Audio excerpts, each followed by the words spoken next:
Well, hello Internet, and welcome to my presentation in which I explain why I believe buy and hold investing is dead. Here I'll prove you shouldn't continue investing the way you have been. First, I want to start off by explaining exactly what I mean by dead. The stock market is no longer what it was. Long-term investing is dead, buy and hold investing are dead, and it is my opinion that only a very sophisticated investor can make money in the market now. The problem is that brokerage houses keep telling everyone that the old days will come back. I actually received a direct mail piece from a brokerage company last week, and it took me back to the old days.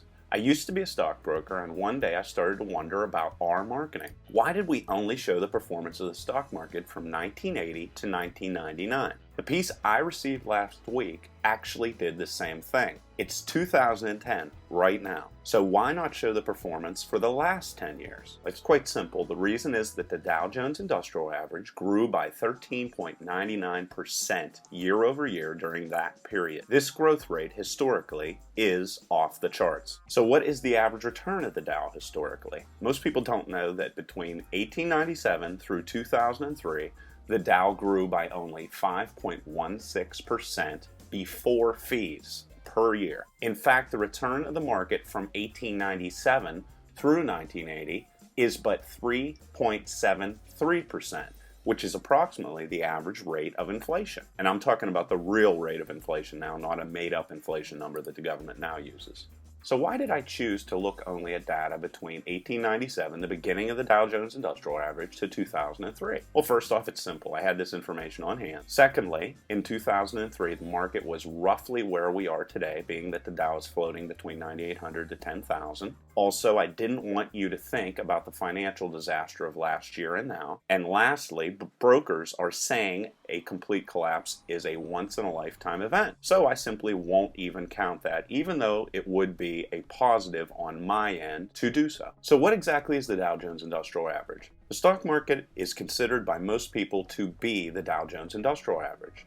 The Dow was created in 1896 by Charles Dow. At that time, it was made up from 12 stocks that were chosen to be on the list because they best represented the performance of their specific industry. Of those 12 stocks, only one remains, being General Electric. Every other one has either been bought up or gone bankrupt. So how is the Dow calculated? Originally, the Dow was calculated by adding the prices for all the stocks and then dividing by, but not anymore. To keep the Dow a meaningful number, more needs to be done with all the stock substitutions, stock splits, spin-offs, etc. So in calculating the Dow, they have to figure out the exact value of all 30 stocks if they purchase the exact same dollar amount of each share. On that last slide, I talked about something you might not know about. It's called a stock split. And a stock split is when a company that is currently selling at $50, for example, per share, decides to double the number of shares but have each be worth half as much. So this company would still be worth the same overall, but its per share price would now be $25. So this is why a company with a huge per share value, such as Google or Berkshire Hathaway, may be worth less than one that is actually priced at around $10.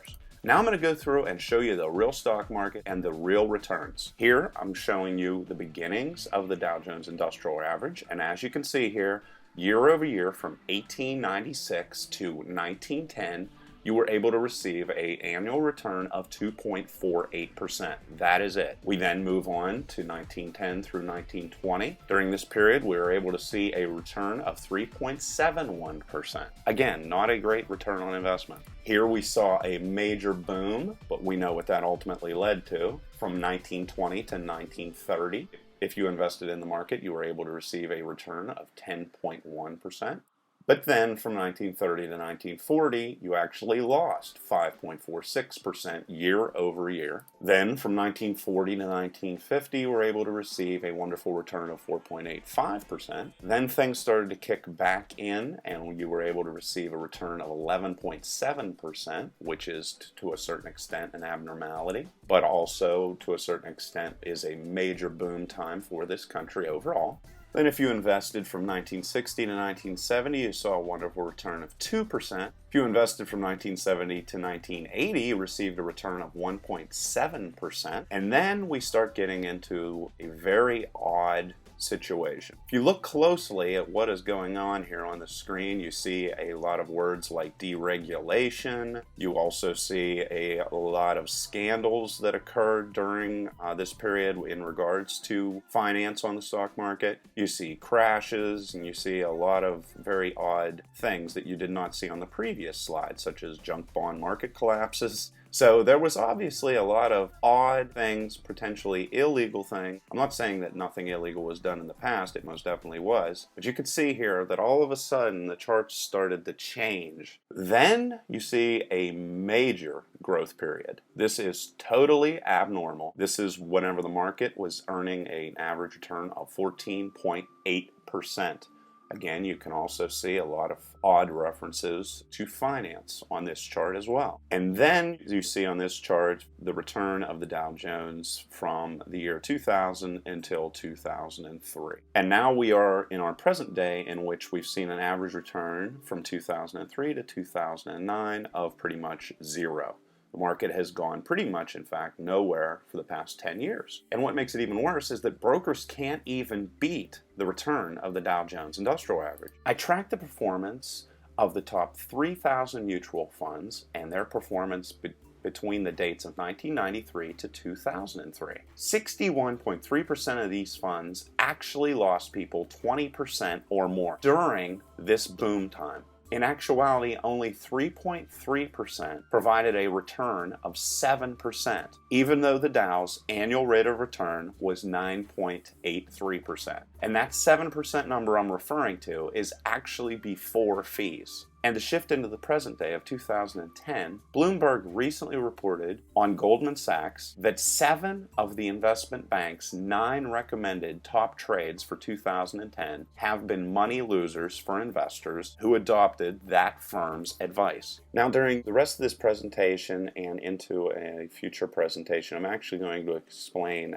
how much actually goes into investing in the stock market. I was taught by some pretty intelligent older brokers how to invest in the stock market. And no, this isn't going to be a sales pitch. I don't sell stock anymore. You have no doubt heard about asset allocation. Well, I just want you to know that asset allocation, in the regards to the way you know it, is complete nonsense. It's in actuality based off of the real way to invest, which is called covariance analysis. So what's covariance analysis? Well, to cut it short, you create efficient portfolios made of stocks, bonds, and short selling for risk aversion, and the ultimate goal being to create a portfolio of investments that provide the greatest return at the lowest risk. Let me give you an example. Let's say you own Hershey stock. You notice that when Hershey falls in value, sugar rises in value on average. So if you added sugar to your portfolio, you would then lower your overall risk level. Actions such as this allow you to create what is called an efficient portfolio. Imagine if you did this now by looking at how all investment products perform,